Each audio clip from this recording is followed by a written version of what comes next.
Hello, this is Tony Heller from RealClimateScience.com, reporting on the second hottest July. This graph shows July average maximum temperatures in the United States since 1895. This year was below average and continued a downwards trend which has been occurring since the 19th century. The hottest July occurred in 1936 when the average maximum temperature around the country was 92 degrees, and the second hottest was 1901, which was almost as hot. 1934 was a little bit cooler. This graph shows the July percent of days above 90 degrees Fahrenheit. This year was about 30%.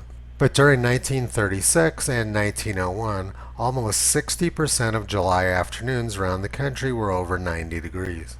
During July 1901, Arizona, Missouri, Oklahoma, Arkansas, Illinois, Indiana, Utah, Kansas, Wisconsin, Iowa, Montana, Nebraska, Tennessee, and Texas all recorded temperatures over 110 degrees Fahrenheit.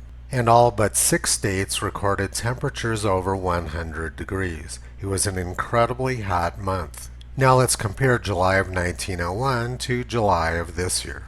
During July of 2021, 100-degree temperatures were largely confined to the western half of the United States, and 110-degree temperatures were only seen in the desert southwest. The heat of July 1901 was not only extreme, but it was also extremely persistent. Logan, Iowa had 19 consecutive days above 100 degrees Fahrenheit from July 8, 1901 to July 26th of that year. Logan reached 110 degrees on July 24th. This was the longest stretch of 100-degree days in Iowa's history. James Kincaid was planning on getting married in Iowa on this date 120 years ago, but the heat drove him insane and he committed suicide instead. On this date in 1901 at Waterloo, Iowa, the temperature was only 101 degrees. The local paper reported, "The weather is exceedingly comfortable today in comparison to what we've been enduring in Waterloo." The record heat in St. Louis was killing lots of people, and scientists attributed the heat to a change in solar activity. Solar vapor about the sun said to have thinned, thus emitting great blasts of living fire from Old Sol.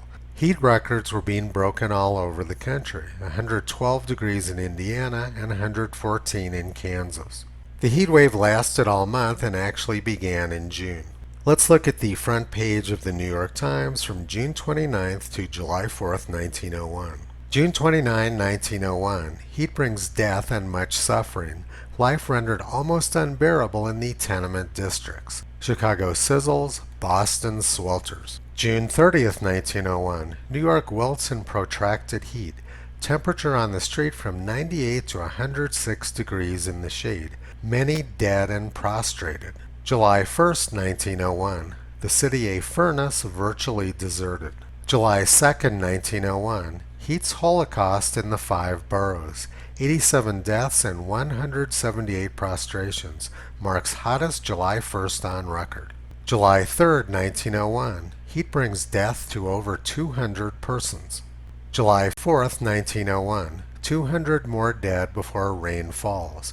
94 degrees in early hours. And the heat wave wasn't just in the United States. On the other side of the pond, England was also experiencing extreme heat. The National Oceanic and Atmospheric Administration will release their July temperature graph to the public this week. The graph will look like this and make it appear that last month was one of the hottest Julys on record in the United States and that there's been a strong long-term warming trend.